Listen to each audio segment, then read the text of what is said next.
Simba es un proyecto gratuito de promoción de la lectura. Ayúdanos a que nuestros libros lleguen a más gente compartiendo lecturas en las redes sociales. Si puedes y quieres, también puedes hacer una donación para mantener el proyecto y posibilitar que nuestra biblioteca siga creciendo. Arria Marcella, recuerdo de Pompeya. Teófile Gautier. Cuento. Tres jóvenes, tres amigos que habían viajado juntos a Italia, visitaban el año pasado el Museo Studi de Nápoles, donde se hallan reunidos los diversos objetos antiguos exhumados de las excavaciones de Pompeya y Herculano. Se habían dividido a través de las salas y contemplaban los mosaicos, los bronces, los frescos de las paredes de la ciudad muerta, según les dictaba su capricho, y cuando uno de ellos había hecho un descubrimiento curioso, llamaba a sus compañeros con gritos de alegría, escandalizando a los taciturnos ingleses y a los tranquilos burgueses dedicados a hojear su catálogo. Pero el más joven de los tres, detenido ante una vitrina, parecía no oír las exclamaciones de sus amigos, absorto como estaba en una contemplación profunda. Lo que examinaba con tanta atención, era un fragmento de ceniza negra solidificada que tenía una forma especial. Era como un pedazo de molde de estatua roto por la fundición. La mirada experta de un artista hubiera reconocido fácilmente la silueta de un seno admirable y de un costado de estilo tan puro como el de una estatua griega. Se sabe, y la más sencilla guía del viajero lo indica, que la lava, endurecida alrededor del cuerpo de una mujer, ha conservado su maravilloso contorno, gracias al capricho de la erupción que destruyó 4 ciudades. Aquella noble forma, reducida a polvo desde hace casi 2000 años, ha llegado hasta nosotros. La curva de una garganta ha atravesado los siglos cuando tantos imperios desaparecidos no han dejado ni rastro, y aquel sello de belleza, puesto por el azar sobre la escoria de un volcán, no se ha borrado. Al ver que se obstinaba en su contemplación, los dos amigos de Octavien se dirigieron hacia él, y Max, tocándole en el hombro, le hizo estremecerse como a un hombre sorprendido en su secreto. Evidentemente Octavien no había oído llegar a Max ni a Fabio. Vamos, Octavien, dijo Max, no te pares horas enteras delante de cada vitrina, o se nos pasará la hora del tren y no veremos Pompeya. ¿Qué está mirando nuestro amigo?, añadió Fabio, que se había acercado. Ah. La huella encontrada en la casa de Arrio Diomedes, y lanzó sobre Octavien una ojeada rápida y significativa.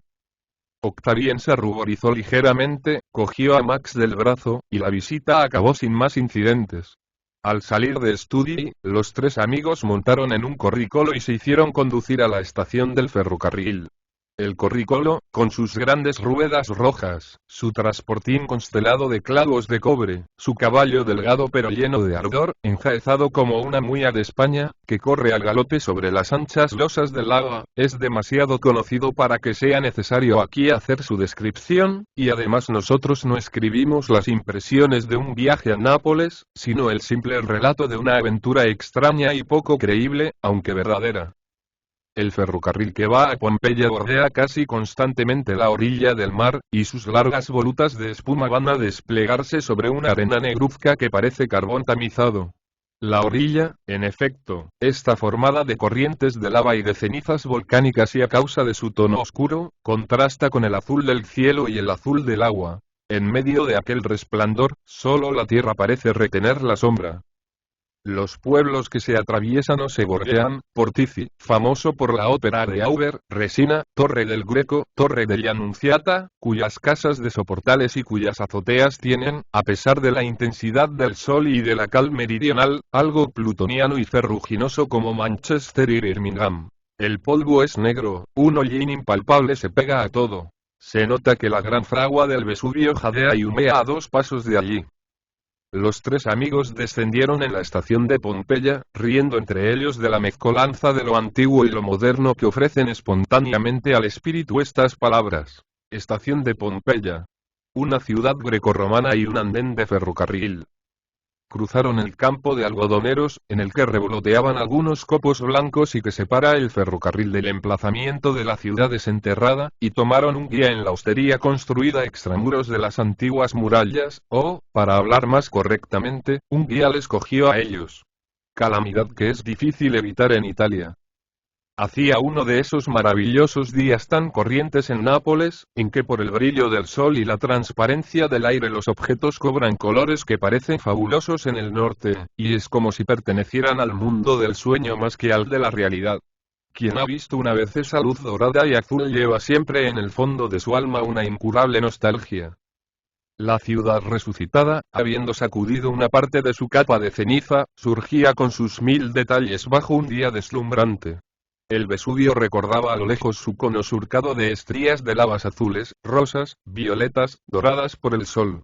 Una ligera bruma, casi imperceptible en la luz, encapuchaba la cresta sin pico de la montaña. A primera vista, parecía una de esas nubes que, incluso cuando está totalmente despejado, difuminan el aspecto de los picos elevados. Mirando con más atención, se veían finos hilillos de vapor blanco que salían de lo alto del monte como de los orificios de un pebetero y se convertían después en un ligero vapor.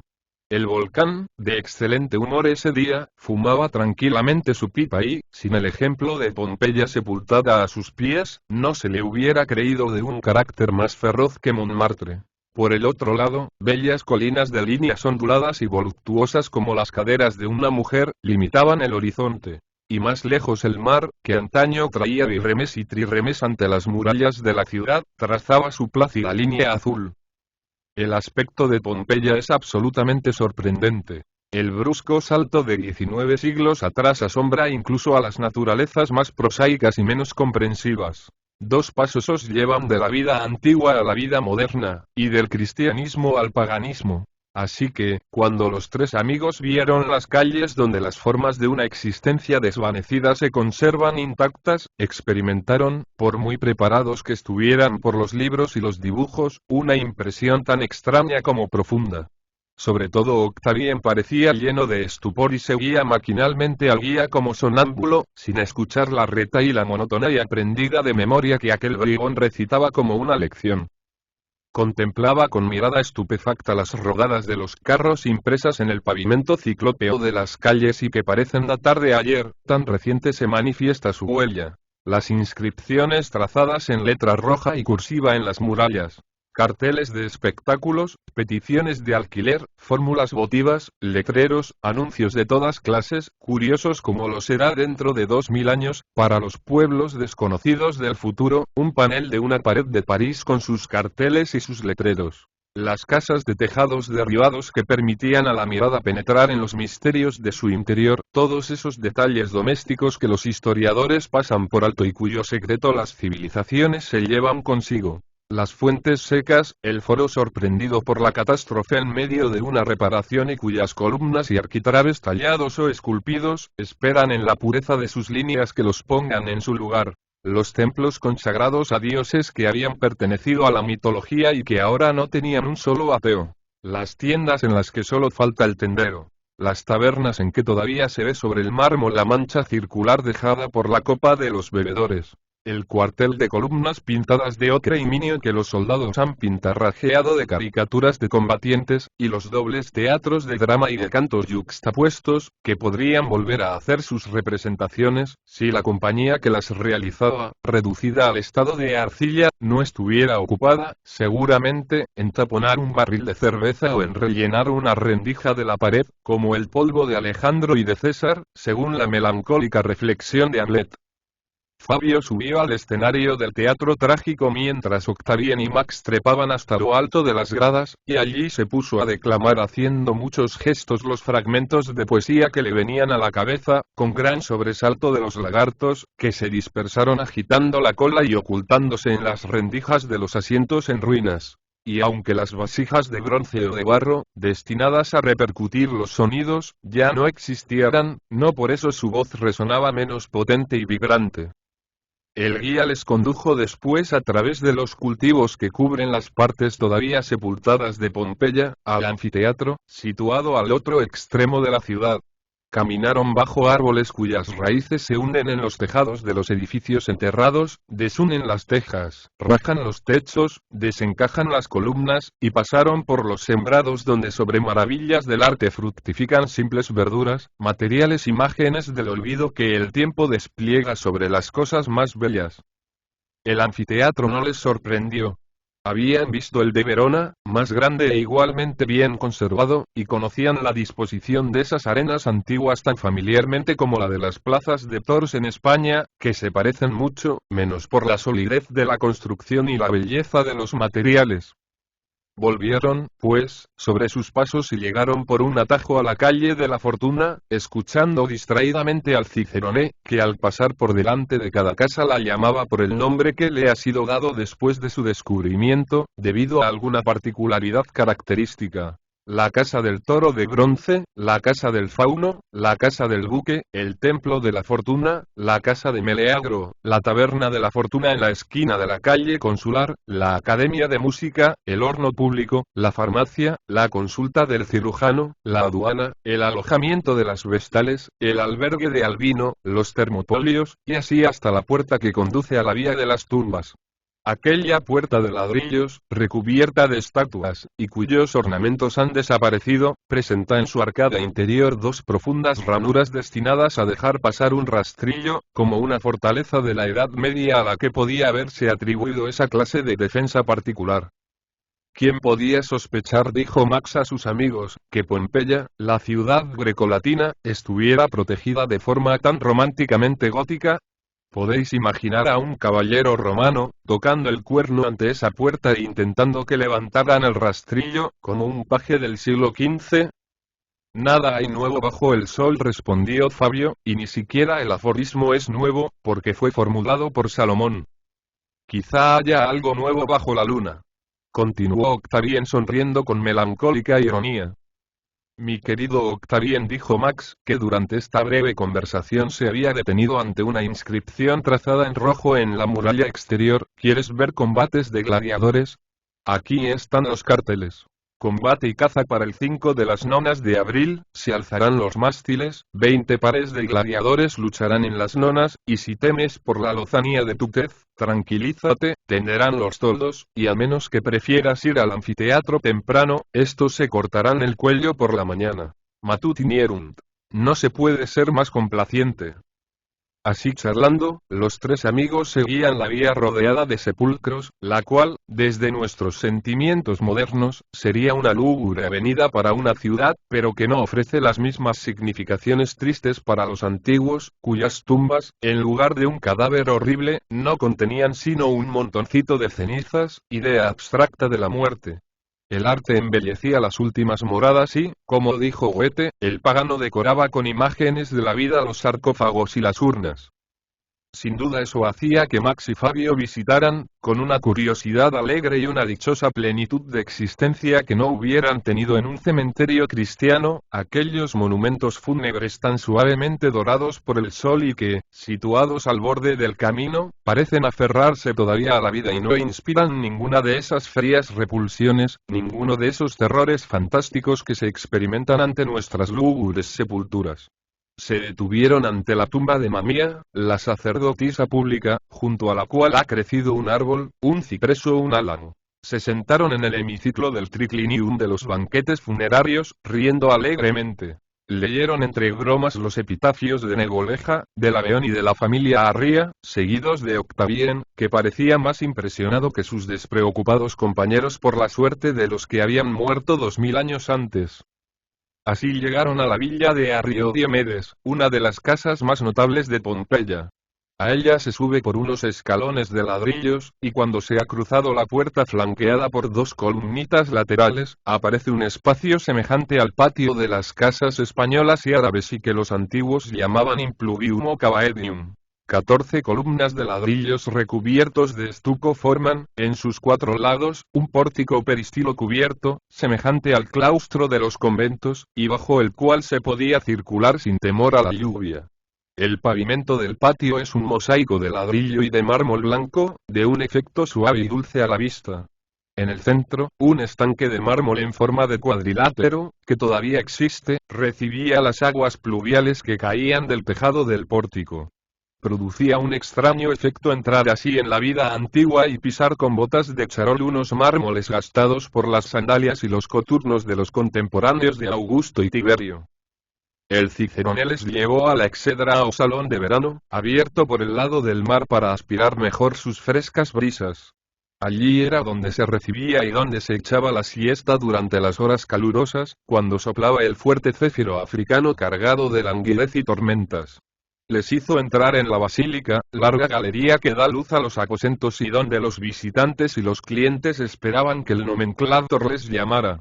Después les condujo a la terraza de mármol blanco desde donde la vista se extiende sobre los jardines verdes y el mar azul. Luego les enseñó el Ninfaeum o sala de baños, con sus paredes pintadas de amarillo, sus columnas de estuco, su pavimento de mosaico y su enorme tina de mármol que recibió tantos cuerpos maravillosos desvanecidos como sombras. El cubiculum, donde flotaron tantos sueños procedentes de la puerta de marfil, y cuyas recámaras construidas en la pared estaban cerradas por un conopeum o cortina cuyas anillas todavía yacen en el suelo, el tetrástilo o sala de recreo, la capilla de los dioses lares, el gabinete de los archivos, la biblioteca, el museo de los cuadros, el gineceo estancia para las mujeres, compuesto por pequeñas habitaciones destruidas en parte, cuyas paredes conservan restos de pinturas y arabescos, como mejillas a las que se ha limpiado mal el aceite.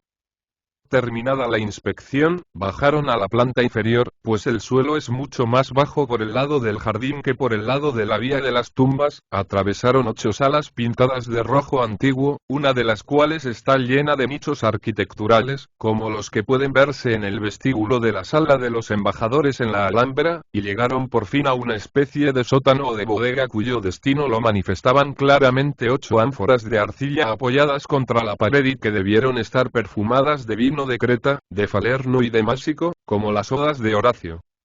Un vivo rayo de claridad pasaba por un estrecho tragaluz obstruido por las ortigas, y transformaba las hojas en esmeraldas y topacios, y aquel alegre detalle era como una sonrisa que rompía la tristeza del lugar. Aquí es, dijo el Cicerone con su lánguida voz, cuyo tono no armonizaba con el sentido de las palabras, donde se encontró, entre 17 esqueletos, el de la dama cuya silueta puede verse en el Museo de Nápoles. Llevaba anillos de oro, y los jirones de su fina túnica todavía se adherían a las cenizas que han conservado su forma. Las triviales frases del guía causaron una viva emoción en Octavien. Le pidió que le mostrara el lugar exacto donde los preciosos restos habían sido descubiertos, y si no le hubiera contenido la presencia de sus amigos, se hubiera dejado llevar por cierto lirismo extravagante. Su pecho se hinchó, sus ojos se humedecieron furtivamente. Aquella catástrofe, borrada por 20 siglos de olvido, le impresionó como una desgracia absolutamente reciente. La muerte de un amante o de un amigo no le hubiera afligido más, y una lágrima con 2000 años de retraso cayó, mientras Max y Fabio se habían vuelto de espaldas, sobre el lugar donde aquella mujer, de la que se había enamorado con retrospectivo amor, había perecido asfixiada por la ardiente ceniza del volcán. «Basta de arqueología», exclamó Fabio. «No queremos escribir un tratado sobre un cántaro o una teja de la época de Julio César para llegar a ser miembros de una academia de provincias. Los recuerdos clásicos me abren el apetito. Vamos a cenar, si es posible, en nuestra pintoresca hostería, donde temo que solo nos sirvan filetes fósiles y huevos frescos puestos antes de la muerte de Plinio. No diré como Boileau. Un estúpido, a veces, dice una frase sensata», dijo Max riendo, «sería descortés. Pero es una buena idea. Hubiera estado bien, sin embargo, haber celebrado un banquete aquí, en un triclinio cualquiera, tumbados a la antigua, servidos por esclavos, al modo de lúculo o de trimalción. Es verdad que no veo muchas ostras del lago Lucrino. Los rodaballos y los salmonetes brillan por su ausencia. El jabalí de Apulia escasea en el mercado. Los panes y las tortas de miel figuran en el Museo de Nápoles duros como piedras al lado de sus moldes con cardenillo. Los macarrones crudos, condimentados con cacio caballo, y aunque sean detestables, siempre son mejor que nada. ¿Qué opina el amigo Octavien? Octavien, que lamentaba muchísimo no haberse encontrado en Pompeya el día de la erupción del Vesubio para salvar a la dama de los anillos de oro y así merecer su amor, no había oído una sola frase de aquella conversación gastronómica. Solo las 2 últimas palabras pronunciadas por Max le sobresaltaron, y como no tenía ganas de entablar una discusión, hizo, por si acaso, un gesto de asentimiento, y el amistoso grupo reemprendió, rodeando las murallas, el camino de la posada. pusieron la mesa bajo la especie de porche abierto que sirve de vestíbulo a la hostería, y cuyos muros, encalados, estaban decorados con malas imitaciones que el posadero señalaba. Salvator Rosa, el Españoleto, el Caballero Massimo, y otros nombres famosos de la escuela napolitana, que se creyó obligado a exaltar. Venerable posadero, dijo Fabio, no pierda el tiempo desplegando su elocuencia. Nosotros no somos ingleses y preferimos las muchachas jóvenes a los viejos lienzos. Más vale que nos mande la lista de vinos por medio de esa bella morena, de aterciopelados ojos, que he visto en la escalera.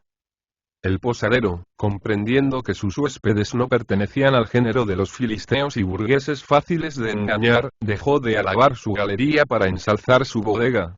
Tenía todos los vinos de las mejores cosechas. Chuteau Margaux, Grand Lafite, Sillery de Mott, Ochmeyer, Scarlat Wine, Oporto y Porter, Ale y Gingerbeer, Lágrima Tristi blanco y tinto, Capri y Falerno. ¿Cómo? Tienes vino de Falerno, animal, y lo pones al final de la lista. Nos ha obligado a soportar una letanía enológica insoportable, dijo Max echando las manos al cuello del posadero con un movimiento de furia cómica. Pero es que no tienes el sentimiento del color local. ¿Acaso eres indigno de vivir en este antiguo barrio? Por lo menos, ¿es bueno tu Falerno? ¿Se metió en el ánfora en tiempos del cónsul Planco? Consule Planco. No conozco al cónsul Planco, y mi vino no está metido en ánfora alguna, pero es viejo y cuesta 10 carlines la botella, respondió el posadero. El día había caído y había llegado la noche, noche serena y transparente, más clara, sin duda alguna, que el pleno mediodía de Londres. La tierra tenía tonos azules y el cielo reflejos de plata de una suavidad inimaginable. El aire estaba tan calmado que la llama de las velas que había sobre la mesa ni siquiera oscilaba. Un muchacho que tocaba la flauta se acercó a la mesa, miró fijamente a los tres comensales, en una actitud de bajo relieve, y de su instrumento surgieron los sonidos más dulces y melodiosos, una de esas cantinelas populares en modo menor cuyo encanto es tan penetrante. Seguramente el muchacho descendía en línea directa del flautista que precedía a Guilio.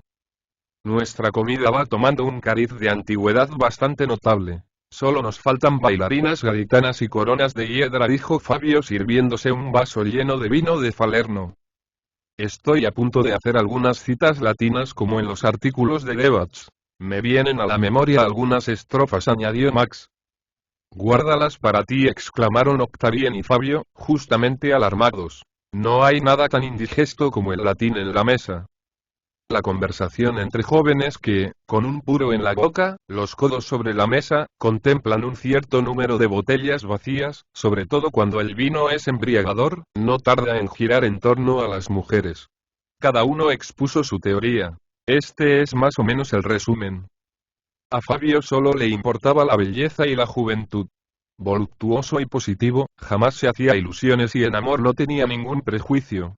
Una campesina le gustaba tanto como una duquesa, con tal de que fuera bella. El cuerpo le importaba más que el vestido. Se reía mucho de algunos de sus amigos, enamorados de varios metros de seda y encajes, y decía que sería más lógico estar prendado del escaparate de un comerciante de novedades.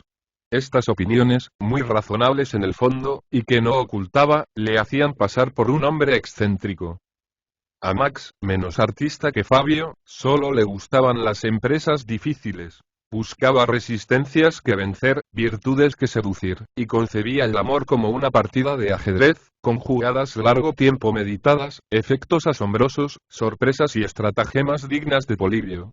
En un salón, la mujer que parecía tener menos simpatía por el lugar, era la que escogía como objetivo de sus acometidas. Hacerla pasar de la aversión al amor mediante hábiles transiciones, era para él un placer delicioso. Imponerse a las almas que le rechazaban, dar jaque mate a las voluntades rebeldes gracias a su influencia, le parecía el más dulce de los triunfos. Del mismo modo que ciertos cazadores recorren los campos, los bosques y los llanos con lluvia, sol y nieve, sufriendo fatigas excesivas y una pasión que nada apaga, por una pequeña pieza de caza que la mayoría de las veces se niegan a comer, así a Max, una vez localizada la presa, ya no le importaba lo demás, y empezaba a perseguirla casi inmediatamente. Octavien confesaba que la realidad no le seducía en absoluto, no porque tuviera sueños de colegial llenos de azucenas y rosas como un madrigal de Moustier, sino porque en torno a cualquier belleza había demasiados detalles prosaicos y merecedores del mayor de los rechazos. Demasiados padres chochos y condecorados. Madres coquetas, que llevaban flores naturales en cabellos postizos. Primos coloradotes y meditabundos. Tías ridículas, enamoradas de perritos emperifollados y una aguatinta, imitación de Horace Verneto de la Roche, colgada en la habitación de una mujer, bastaba para reprimir en él una pasión naciente. Más poético que enamorado, necesitaba una terraza de la Isola Bella, en el lago Mayor, en un precioso claro de luna, para enmarcar una cita. Hubiera querido elevar su amor del ámbito de la vida común y trasladar la escena a las estrellas. Se había enamorado uno por uno con imposible y loca pasión de todos los grandes personajes femeninos conservados por el arte o la historia. Como Fausto, había amado a Helena, y hubiera querido que las ondulaciones de los siglos llevaran hasta él una de esas personificaciones de los deseos y los sueños humanos, cuya forma, invisible para los ojos vulgares, sigue subsistiendo en el espacio y el tiempo. Se había compuesto un serrallo ideal con Semíramis, Aspasia, Cleopatra, Diana de Poitiers, Juana de Aragón. A veces también amaba a las estatuas, y un día, al pasar por el museo ante la Venus de Milo, había exclamado: «Oh, ¿quién pudiera devolverte los brazos para que me estrecharas contra tu seno de mármol?». En Roma, la visión de una abundante melena trenzada, exhumada de una tumba antigua, le había sumido en un extraño delirio. Había intentado, por medio de 2 o 3 cabellos obtenidos de un guarda sobornado a precio de oro, entregados a una sonámbula de grandes poderes, evocar la sombra y la forma de la muerta. Pero el fluido conductor se había evaporado después de tantos años, y la aparición no había podido salir de la noche eterna. Como Fabio había adivinado ante la vitrina de Studi, la silueta recogida en el sótano de la villa de Arrio Diomedes excitaba en Octavien impulsos insensatos hacia un ideal retrospectivo. Intentaba salir del tiempo y de la vida, y trasladar su alma al siglo de Tito. Max y Fabio se retiraron a su habitación y, con la cabeza un poco aturdida por los clásicos vapores del Falerno, no tardaron en dormirse. Octavien, que a menudo había dejado su vaso lleno ante él, pues no quería turbar con una embriaguez vulgar la embriaguez poética que bullía en su cerebro, sintió por la agitación de sus nervios que no le vendría el sueño, y salió de la hostería con pasos lentos para refrescarse la cabeza y calmar su pensamiento con el aire de la noche. Sus pies, sin que tuviera conciencia de ello, le llevaron a la entrada por la que se penetra en la ciudad muerta, quitó la barra de madera que la cierra y se introdujo al azar entre las ruinas. La luna iluminaba con su blanco resplandor las pálidas casas, y dividía las calles en 2 franjas de luz plateada y de sombra azulada. Aquel día nocturno, con sus definidos matices, disimulaba la degradación de los edificios.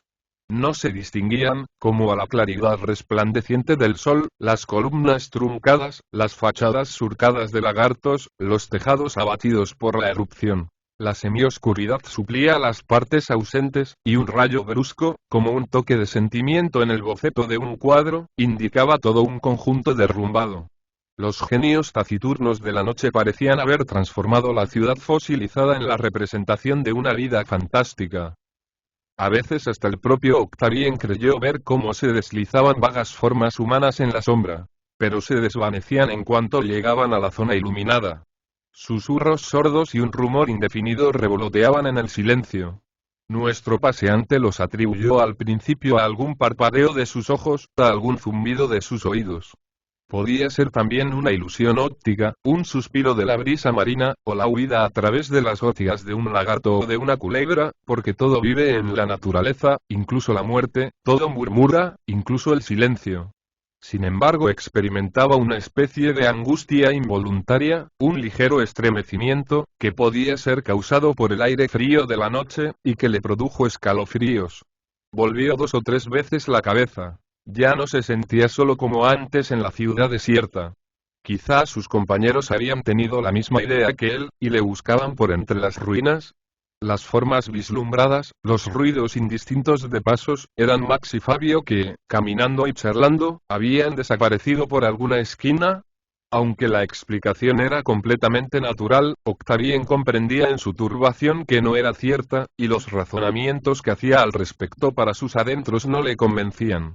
La soledad y la oscuridad se habían poblado de seres invisibles a los que él alteraba. Había caído en la profundidad de un misterio, y era como si estuvieran esperando que se hubiera ido para comenzar. Tales eran las ideas extravagantes que le pasaban por la cabeza y que cobraban absoluta verosimilitud por la hora, el lugar y mil detalles alarmantes que comprenderán los que se han encontrado de noche en alguna vasta ruina. Al pasar por delante de una casa en la que se había fijado durante el día y sobre la cual la luna daba de lleno, vio, en un estado de perfecta conservación, un pórtico, cuyo orden había intentado restablecer. 4 columnas de orden dórico acanaladas hasta media altura, y con el fuste envuelto como en un paño púrpura de tonalidades de minio, sostenían un cimacio embellecido de ornamentos polícromos, que el decorador parecía haber concluido ayer.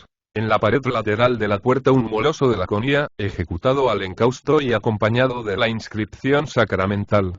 Cabe Canem, ladraba a la luna y a los visitantes en su furia pintada.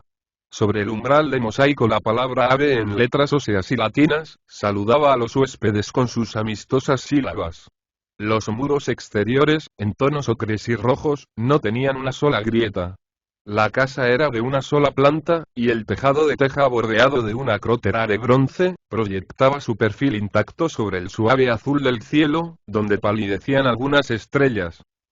Aquella extraña restauración, hecha en una sola tarde por un arquitecto desconocido, atormentaba enormemente a Octavien, pues estaba seguro de haber visto la casa el mismo día en un lamentable estado de ruina.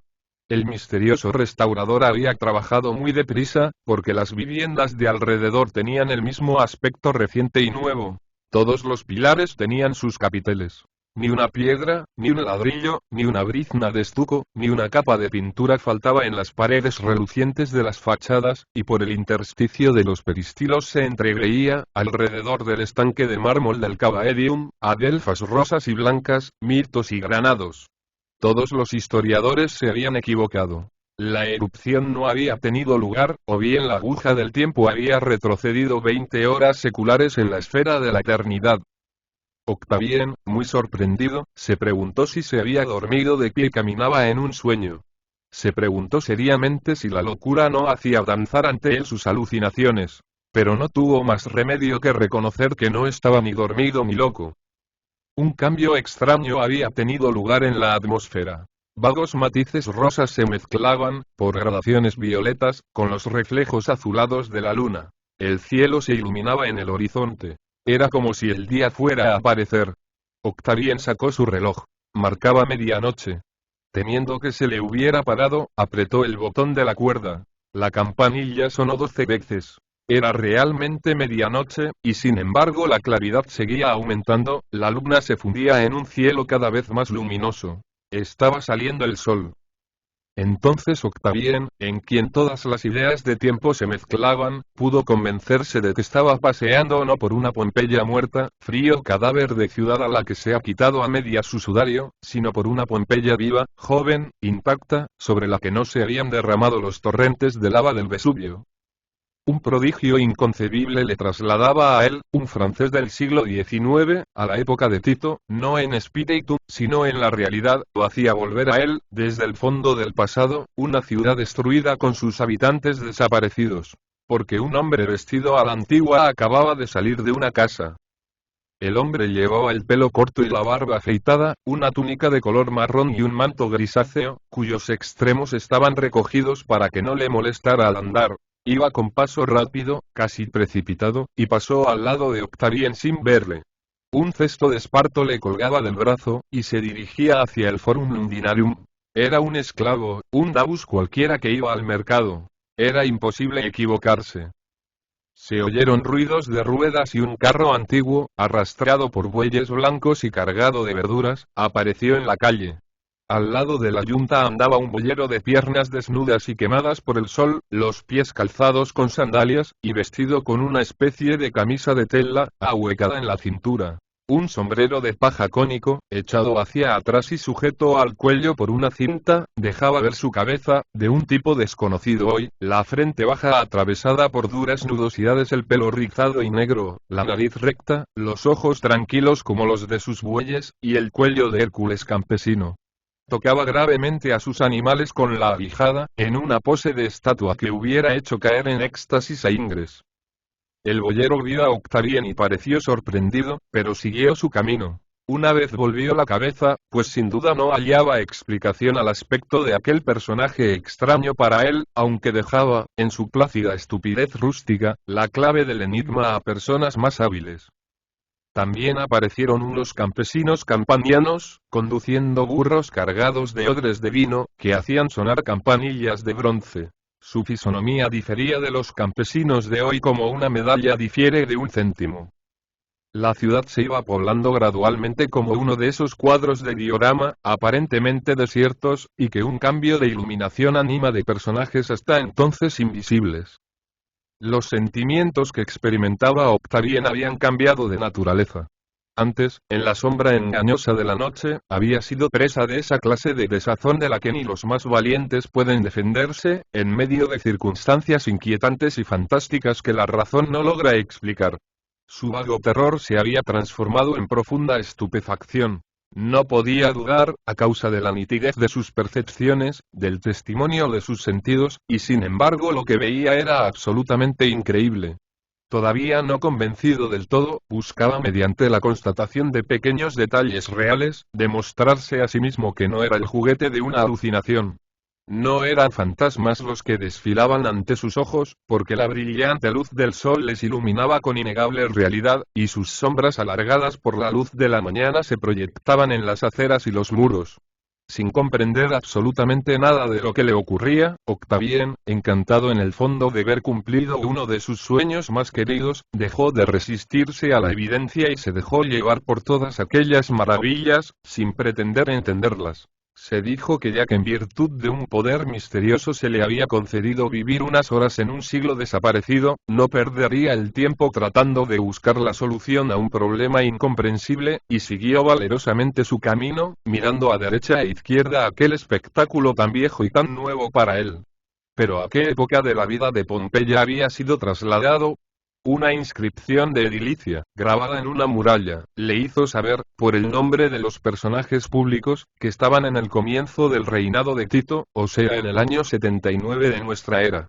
Una idea súbita cruzó la mente de Octavien. La mujer cuya silueta había admirado en el Museo de Nápoles debía estar viva entonces, porque la erupción del Vesubio en la que había fallecido tuvo lugar el 24 de agosto de ese mismo año.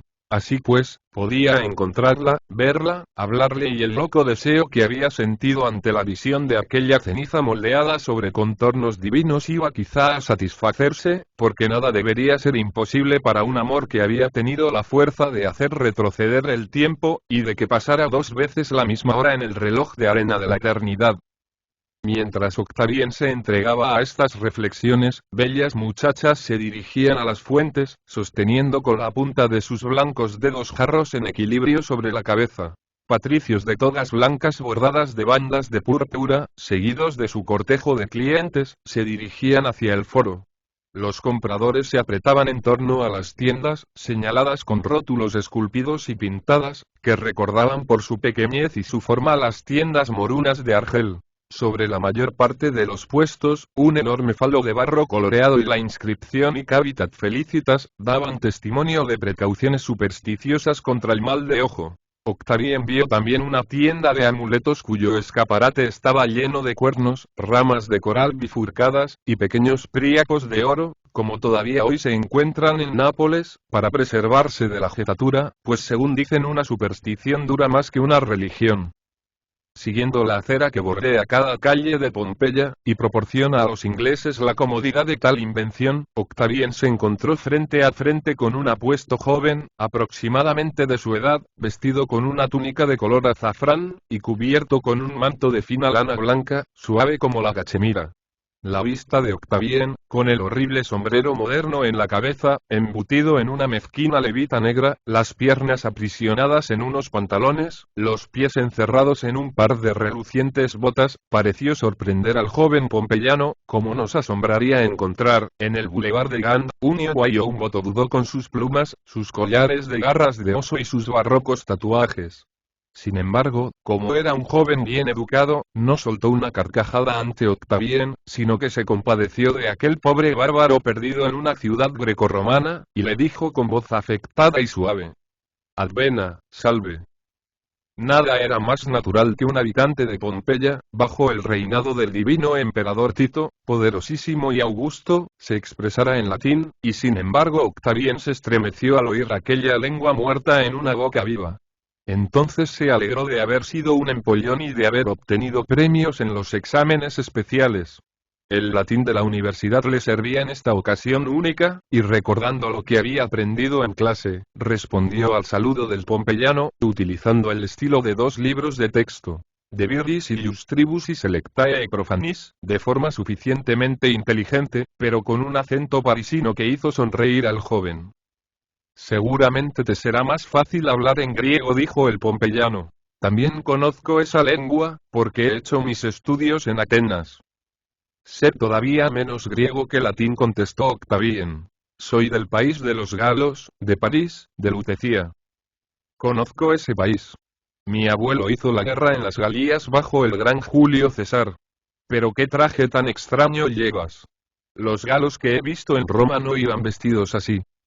Octavien intentó explicar al joven pompeyano que habían transcurrido 20 siglos desde la conquista de las Galías por Julio César, y que la moda había cambiado. Pero sus conocimientos de latín no eran demasiado profundos, y acabó por abandonar su empeño.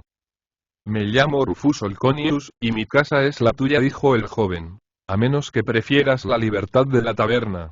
Se está bien en el albergue de Albino, cerca de la puerta del barrio de Augusto Félix, y en la hospedería de Sarino, hijo de Publio, junto a la segunda torre. Pero si quieres, te serviré de guía en esta ciudad desconocida para ti.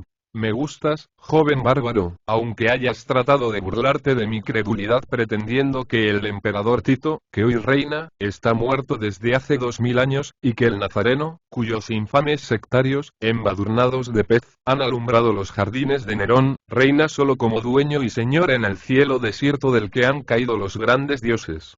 Por Pollux.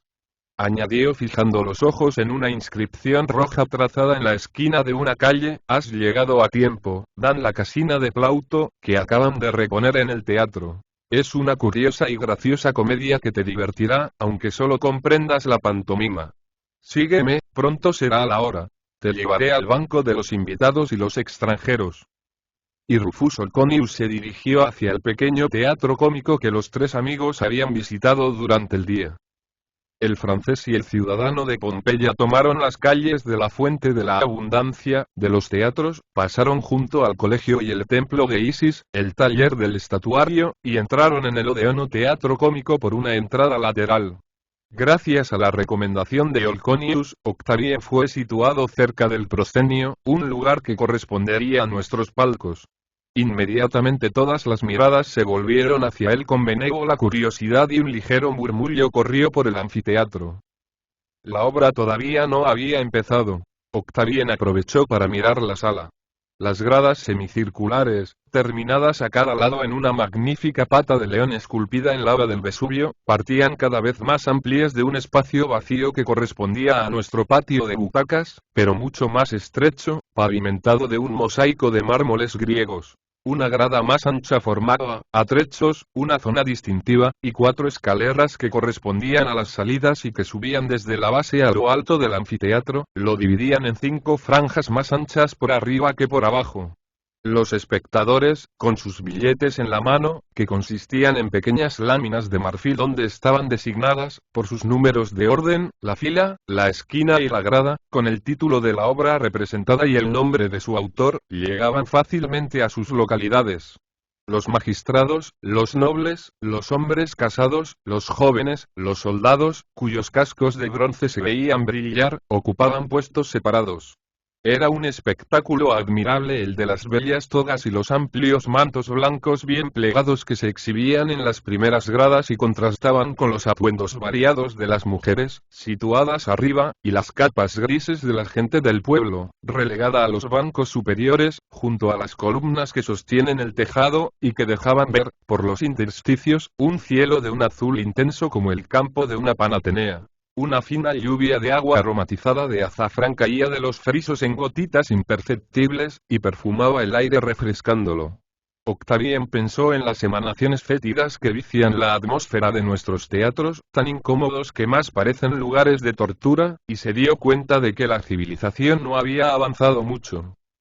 El telón, sujeto a una viga transversal, se hundió en las profundidades de la orquesta, los músicos se instalaron en su tribuna, y el prólogo apareció vestido grotescamente y con una máscara deforme en la cabeza, encajada como un casco.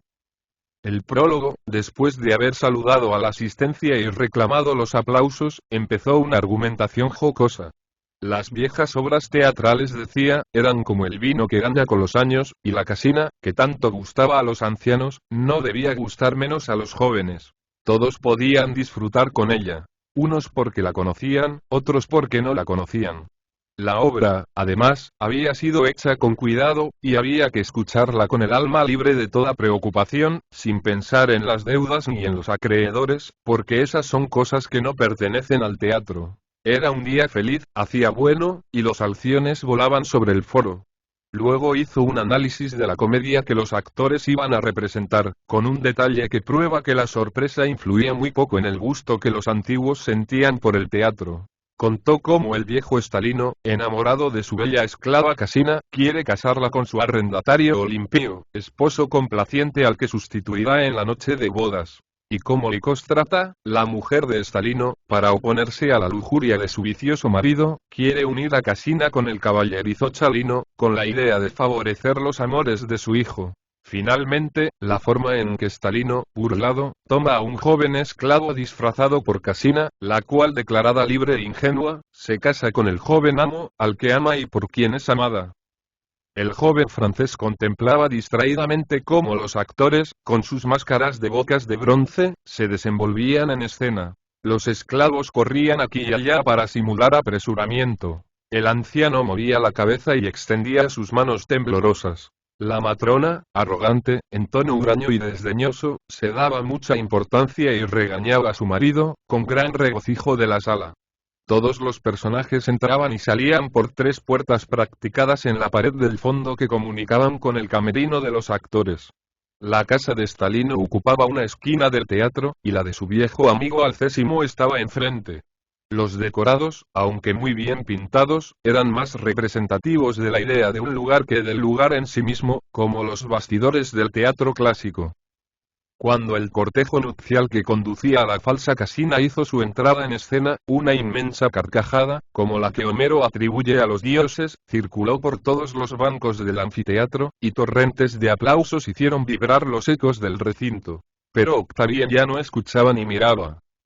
En la fila de bancos de las mujeres, acababa de descubrir una criatura de maravillosa belleza. A partir de ese momento, los encantadores rostros que habían atraído su mirada se eclipsaron como las estrellas ante Febo. Todo se desvaneció, todo desapareció como en un sueño. Una bruma desdibujó las gradas abarrotadas de gente, y la voz chillona de los actores pareció perderse en un alejamiento infinito. Había recibido en el corazón como una descarga eléctrica, y le pareció que brotaban chispas de su pecho cuando la mirada de aquella mujer se volvió hacia él. Era morena y pálida. Sus cabellos ondulados y rizados, negros como la noche, se recogían ligeramente hacia las sienes a la moda griega, y en su cara de un tono mate brillaban unos ojos oscuros y dulces, cargados de una indefinible expresión de tristeza voluptuosa y de tedio apasionado. Su boca, desdeñosamente arqueada en las comisuras, protestaba por medio del fuego vivo de su púrpura encendida contra la blancura tranquila de la máscara. Su cuello presentaba esas bellas líneas puras que ya no se encuentran sino en las estatuas. Sus brazos estaban desnudos hasta los hombros, y de la punta de sus magníficos senos, que alzaban su túnica de un rosa malva, partían 2 pliegues que parecían trabajados en el mármol por Fidias o Cleómenes. La vista de aquella garganta de tan correctos contornos y de un corte tan puro, turbó magnéticamente a Octavien. Le pareció que aquellas formas se adaptaban perfectamente a la silueta del Museo de Nápoles, que le había sumido en tan ardiente ensoñación, y una voz le gritó en el fondo del corazón que aquella mujer era la mujer enterrada por la ceniza del Vesubio en la villa de Arriodiemedes. ¿Por qué prodigio la veía viva, asistiendo a la representación de la Casina, de Plauto? No buscó una explicación. Además, ¿cómo estaba él mismo allí? Aceptó su presencia como en el sueño se admite la intervención de personas muertas hace mucho tiempo y que sin embargo actúan con las apariencias de la vida. Por otra parte, su emoción no le permitía razonamiento alguno. Para él la rueda del tiempo se había salido de su carril, y su deseo triunfante escogía su lugar en los siglos transcurridos y se encontraba frente a frente con su quimera, una de las más inaccesibles, una quimera retrospectiva. Su vida se llenaba de repente. Mientras contemplaba aquella cabeza tan serena y tan apasionada, tan fría y tan ardiente, tan muerta y tan rebosante de vida, comprendió que tenía ante él a su primer y último amor, su copa de suprema embriaguez. Sintió que se desvanecían como sombras ligeras los recuerdos de todas las mujeres que había creído amar y que su alma se volvía virgen de cualquier emoción anterior. El pasado desapareció. Entre tanto la bella pompeyana, con la barbilla apoyada en la palma de la mano, lanzaba sobre Octavien, aunque daba la impresión de estar atenta a lo que ocurría en escena, la mirada aterciopelada de sus ojos nocturnos, y esa mirada le llegaba pesada y ardiente como un chorro de plomo fundido. Luego se inclinó hacia el oído de una niña que estaba sentada a su lado. La representación acabó. La multitud se retiró por los vomitorios. Octavien, desdeñando la amabilidad de su guía Olconius, se lanzó por la primera salida que se ofreció a sus pasos. Apenas hubo llegado a la puerta, una mano se posó en su brazo, y una voz femenina le dijo en tono bajo, pero de forma que no perdió una sílaba.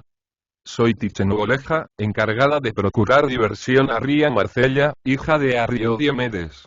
Mi señora te ama, sígueme. Arria Marcella acababa de subir a su litera que llevaban 4 fuertes esclavos sirios desnudos hasta la cintura, cuyos torsos de bronce brillaban al sol. La cortina de la litera se entreabrió, y una mano pálida, estrellada de sortijas, hizo un gesto amistoso a Octavien, como para confirmar las palabras de la sirvienta. El visillo de púrpura volvió a cerrarse, y la litera se alejó con el movimiento acompasado de los esclavos. Tichel llevó a Octavien por caminos poco frecuentados, salvando las calles por el procedimiento de pisar en las piedras separadas que unen las aceras y entre las cuales se deslizan las ruedas de los carros, orientándose a través de aquel laberinto con la precisión que da la familiaridad de una ciudad. Octavien advirtió que atravesaba barrios de Pompeya que las excavaciones no han descubierto, y en consecuencia les resultaban completamente desconocidos. Esa extraña circunstancia entre tantas otras no le sorprendió. Estaba decidido a no sorprenderse de nada.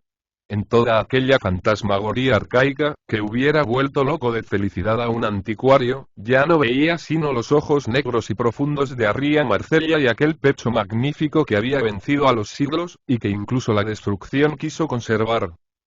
Llegaron a una puerta secreta, que se abrió y se cerró inmediatamente, y Octavien se encontró en un patio rodeado de columnas de mármol griego de orden jónico, pintadas hasta la mitad de su altura, de un amarillo vivo. El capitel estaba decorado de ornamentos rojos y azules.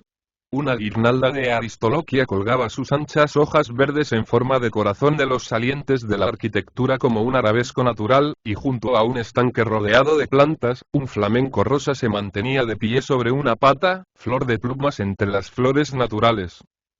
Paneles con pinturas al fresco que representaban arquitecturas caprichosas o paisajes de fantasía decoraban los muros. Octavien vio todos esos detalles de manera muy rápida, porque Tichel le puso en manos de unos esclavos que hicieron sufrir a su impaciencia todos los refinamientos de las termas antiguas. Después de haber pasado por los diferentes grados del vapor, soportado al rascador del estrigilario, sufrido los cosméticos y los aceites perfumados, le vistieron con una túnica blanca, y encontró en la siguiente puerta a Tiché, que le cogió la mano y le condujo a otra sala profusamente decorada. En el techo estaban pintados, con gran pureza de líneas, lujo colorista y libertad de trazos que dejaban ver a un gran maestro y al simple decorador hábil pero vulgar, Marte, Venus y el amor. Un friso de ciervos, liebres y pájaros que retozaban entre el follaje, se alzaba sobre un revestimiento de mármol cipolino. El mosaico del pavimento, maravilloso trabajo que se debía seguramente a Sósimo de Pérgamo, representaba relieves de un gran festín ejecutados con un arte de auténtico ensueño. Al fondo de la sala, en un biclinio o lecho de 2 plazas, estaba reclinada Arria Marcella en una postura voluptuosa y serena que recordaba a la mujer tumbada de Fidias en el frontón del Partenón. Sus sandalias, bordadas de perlas, yacían en el suelo junto a la cama, y su bello pie desnudo, más puro y más blanco que el mármol, sobresalía de una ligera manta de viso que la cubría. 2 pendientes en forma de balanza, con perlas en cada platillo, temblaban a la luz a ambos lados de sus pálidas mejillas. Un collar de oro, de cuentas en forma de pera, caía sobre su pecho que semidescubría el descuidado pliegue de un peplo de color paja con una greca negra bordada. Un lazo negro y dorado se introducía y brillaba entre sus cabellos de ébano, porque había cambiado de vestido al volver del teatro. Y alrededor de su brazo, como el áspid alrededor del brazo de Cleopatra, una serpiente de oro, cuyos ojos eran piedras preciosas, se enrollaba repetidas veces y trataba de morderse la cola. Una mesita con patas de grifo, incrustada de nácar, de plata y marfil, estaba situada al lado del lecho de 2 plazas, cubierta de diferentes manjares servidos en fuentes de plata y oro o de barro esmaltado de preciosas pinturas. En ella se veía un pájaro del fasis tumbado en sus plumas, y multitud de frutas propias de distintas estaciones, que nunca pueden comerse juntas. Todo parecía indicar que esperaban a un invitado. Flores frescas alfombraban el suelo, y las ánforas de vino estaban metidas en unas urnas llenas de hielo. Arria Marcella hizo un gesto a Octavien para que se tumbara a su lado en el biclinio y participara de la comida. El joven, enloquecido de sorpresa y de amor, tomó al azar varios bocados de los platos que le ofrecían esclavos asiáticos de pelo rizado y túnica corta. Arria no comía, pero de vez en cuando se llevaba a los labios un recipiente de tonos opalinos de los que se utilizan para la mirra, lleno de un vino de un púrpura oscuro como sangre coagulada. A medida que bebía, un imperceptible vapor rosa subía a sus pálidas mejillas, desde su corazón que no había latido hacía tantos años. Sin embargo, su brazo desnudo, que Octavien rozó al levantar su copa, estaba frío como la piel de una serpiente o el mármol de una tumba. Oh. Cuando te detuviste en el museo estudié a contemplar el fragmento de barro endurecido que conserva mi forma, dijo Arria Marcella volviendo su larga mirada húmeda hacia Octavien, y cuando tu pensamiento se lanzó ardientemente hacia mí, mi alma lo sintió en este mundo en que floto invisible para los ojos vulgares. La creencia hace al Dios y el amor hace a la mujer. No estamos verdaderamente muertos hasta que dejamos de ser amados. Tu deseo me ha devuelto la vida, la poderosa evocación de tu corazón ha suprimido la distancia que nos separaba. La idea de evocación amorosa que expresaba la joven, encajaba en las creencias filosóficas de Octavien, creencias que no estamos lejos de compartir. Efectivamente, nada muere, todo existe siempre.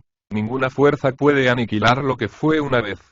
Toda acción, toda palabra, toda forma, todo pensamiento caído en el océano universal de las cosas produce en él unos círculos que van ensanchándose hasta los confines de la eternidad.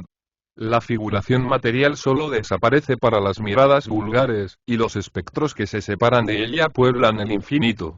París continúa raptando a Helena en una región desconocida del espacio. La galera de Cleopatra infla sus velas de seda en la inmensidad de un Cygnus ideal. Algunos espíritus apasionados y poderosos han podido atraer hacia ellos siglos en apariencia pasados, y han hecho revivir personajes muertos para todos. Fausto ha tenido por amante a la hija de Tíndaro, y la ha conducido a su castillo gótico, desde el fondo de los abismos misteriosos del Hades. Octavien acababa de vivir un día bajo el reinado de Tito y había conseguido el amor de Arria Marcella, hija de Arrio Diomedes, acostada en ese momento junto a él en un lecho antiguo en una ciudad destruida para todo el mundo. Por mi desprecio hacia las demás mujeres, respondió Octavien, por la invencible atracción que me arrastraba hacia las personas brillantes que viven en el fondo de los siglos como estrellas provocadoras, comprendí que solo podría amar fuera del tiempo y del espacio. Era a ti a quien esperaba, y ese débil vestigio conservado por la curiosidad de los hombres, por su secreto magnetismo me ha puesto en contacto con tu alma.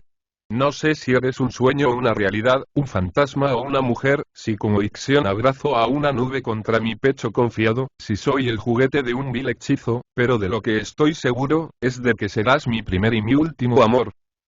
Que Eros, hijo de Afrodita, escuche tu promesa, dijo Arria Marcella apoyando la cabeza en el hombro de su amante, que la levantó y la besó apasionadamente. Oh. Estréchame entre tus jóvenes brazos, envuélveme con tu tibio aliento, tengo frío por haber permanecido durante tanto tiempo sin amor. Y Octavien sintió cómo se agitaba contra su corazón aquel bello seno, cuyo molde había admirado esa misma mañana a través del cristal de una vitrina del museo. El frescor de su preciosa piel le penetraba a través de su túnica y le ardía.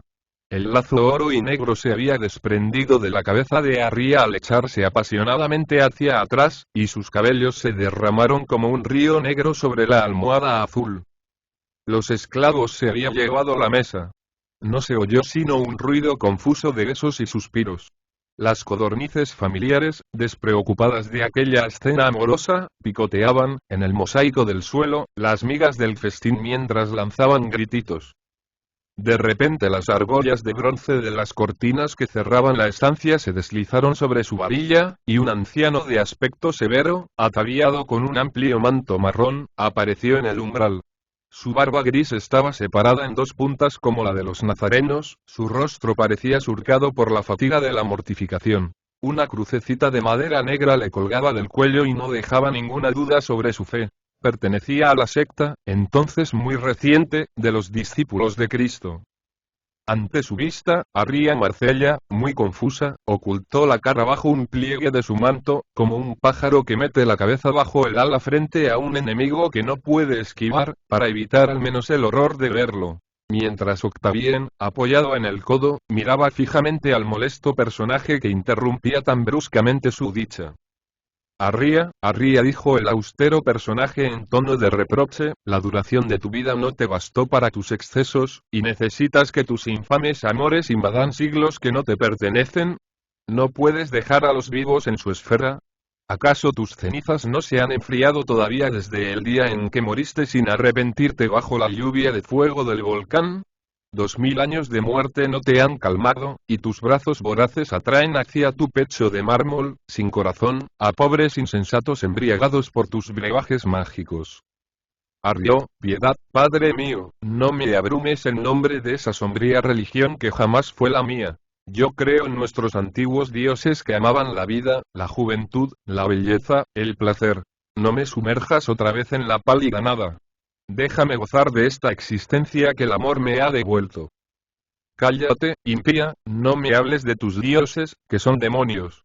Deja marchar a este hombre encadenado por tu impura seducción. No sigas atrayéndole fuera del círculo de su vida, que Dios ha medido. Vuelve a los limbos del paganismo con tus amantes asiáticos, romanos o griegos. Joven cristiano, abandona esta larva que te parecería más horripilante que Empusa y Forquias, si pudieras verla tal como es. Octavien, pálido, helado de espanto, quiso hablar, pero la voz se le quedó pegada a la garganta, según la expresión virgiliana. Arria, ¿me obedecerás?, exclamó impetuosamente el anciano. No, jamás, respondió Arria, con los ojos brillantes, los labios temblorosos, mientras rodeaba el cuerpo de Octavien con sus bellos brazos de estatua, fríos, duros y rígidos como el mármol. Su belleza furiosa, exasperada por la tensión, resplandecía con un fulgor sobrenatural en ese momento supremo, como para dejar a su joven amante un ineluctable recuerdo. Vamos, desdichada, repuso el anciano, será preciso recurrir a procedimientos extraordinarios y alejar tu nada palpable y visible de este muchacho al que has fascinado. Y pronunció en tono autoritario una fórmula de exorcismo que hizo desaparecer de las mejillas de Arria los matices purpúreos que el vino rojo del recipiente de mirra había producido. En ese momento, la campana lejana de uno de los pueblos de la costa o de las aldeas perdidas en los recovecos de la montaña dejó sonar los primeros tañidos de la salutación angélica. Ante aquel sonido, un suspiro de agonía salió del pecho destrozado de la joven. Octavien sintió que se apartaban de él los brazos que le estrechaban. Los ropajes que la cubrían se replegaron sobre sí mismos, como si los contornos que ceñían se hubieran hundido, y el desdichado paseante nocturno ya no vio a su lado, en el lecho del festín, sino un montón de ceniza mezclada con diversos huesos calcinados, entre los que brillaban brazaletes, joyas de oro, y otros restos informes, tal como los debieron descubrir al desescombrar la casa de Arriodiomedes. Lanzó un grito terrible y perdió el conocimiento. El anciano había desaparecido. Salía el sol y la sala, antes dispuesta con tanta magnificencia, ya no era sino una ruina arrasada. Después de haber dormido un sueño muy pesado por las libaciones de la víspera, Max y Fabio se despertaron sobresaltados, y su primer impulso fue llamar a su amigo, cuya habitación estaba al lado de la suya, mediante uno de esos toques burlones que a veces se emplean en los viajes. Octavien no respondió, naturalmente. Fabio y Max, al no recibir respuesta, entraron en la habitación de su compañero y vieron que la cama no había sido deshecha. Se habrá dormido en alguna silla, dijo Fabio, sin poder llegar a su cama. Porque nuestro querido Octavien no es un hombre fuerte. Habrá salido temprano para disipar los vapores del vino con el fresco de la mañana. Sin embargo, apenas bebió, añadió Max reflexionando. Todo esto me parece bastante extraño. Vamos en su busca. Los dos amigos, acompañados del cicerone, recorrieron las calles, encrucijadas, plazas y callejuelas de Pompeya, entraron en todas las casas curiosas donde supusieron que Octavien podía estar entretenido copiando una pintura o descifrando una inscripción, y acabaron por encontrarle desvanecido sobre el mosaico de una pequeña estancia medio derrumbada. Les costó mucho hacerle volver en sí, y cuando hubo recobrado el conocimiento, no dio muchas explicaciones, solo que se le había ocurrido la idea de ver Pompeya al claro de luna, y que le había dado un síncope que, sin duda, no tendría consecuencias. El grupito volvió a Nápoles por ferrocarril, como había venido, y aquella noche, en un palco del San Carlo, Max y Fabio contemplaban, ayudados de sendos gemelos, cómo brincaban, imitando a Amalia Ferraris, la bailarina entonces de moda, un enjambre de ninfas que llevaban, bajo las faldas de gasa, unos horribles pololos de color verde chillón que hacían que parecieran ranas picadas por la tarántula. Octavien, pálido, la mirada desvaída, el porte lánguido, no parecía darse cuenta de lo que pasaba en el escenario y, después de las maravillosas aventuras de la noche, tenía que hacer verdaderos esfuerzos por recuperar el sentimiento de la vida real. A partir de la visita a Pompeya, Octavien fue presa de una melancolía huraña que el buen humor y las bromas de sus amigos agravaban más que aliviaban. La imagen de Arria Marcella no dejaba de perseguirle, y el triste desenlace de su buena suerte imaginaria no destruyó su encanto. Como no podía aguantar más, volvió en secreto a Pompeya y paseó, como la primera vez, por entre las ruinas, al claro de luna, con el corazón palpitante de insensata esperanza, pero la alucinación no se repitió. No vio sino lagartos que huían entre las piedras, no oyó sino chillidos de aves nocturnas asustadas. No encontró a su amigo Rufus Olconius. Ciche no le puso su mano delicada en el brazo. Arria Marcella permaneció obstinadamente en el polvo. Por pura desesperación, Octavien acaba de casarse con una joven y encantadora inglesa, que está loca por él. Es muy bueno con su mujer. Sin embargo, Ellen, con ese instinto del corazón que no engaña, intuye que su marido está enamorado de otra. ¿Pero de quién? El espionaje más activo no ha podido descubrirlo. Octavien no tiene un amante. En el mundo, no dirige a las mujeres sino galanterías banales. Incluso ha respondido muy fríamente a las claras insinuaciones de una princesa rusa, famosa por su belleza y su coquetería. Un cajón secreto, abierto durante la ausencia de su marido, no suministró ninguna prueba de infidelidad a las sospechas de Ellen. Pero ¿cómo se le iba a ocurrir estar celosa de Marcella, hija de Arriodiomedes, liberado por Tiberio,